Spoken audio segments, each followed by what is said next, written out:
નમસ્કાર દોસ્તો, વિડીયોમાં તમારું સ્વાગત છે।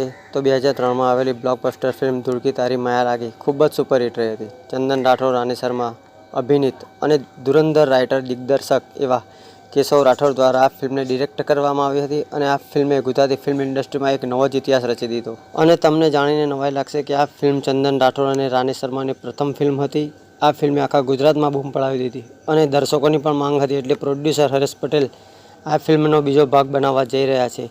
આ ફિલ્મમાં હીરો તરીકે અનેક અટકળો થઈ રહી છે, કેમ કે ધૂળકીનો નાથિયો એટલે કે ચંદન રાઠોડ હાલમાં અમેરિકામાં ફેમિલી સાથે વસવાટ કરી રહ્યા છે અને ત્યાં હમણાં તો સ્થાયી થયા છે। અગર જો ચંદન રાઠોડ અમેરિકાથી હમણાં નહીં આવે તો કદાચ આ ફિલ્મના હીરો તરીકે વિક્રમ ઠાકોર હોઈ શકે, કેમ કે ચંદન રાઠોડ અને વિક્રમ ઠાકોર સિવાય અન્ય કલાકારમાં આ ફિલ્મને હિટ આપવાની ક્ષમતા નથી અને ફિલ્મના ડિરેક્ટર તો આપણા કેશવ બાપા એટલે કે કેશવ રાઠોડ સાહેબ જ હશે।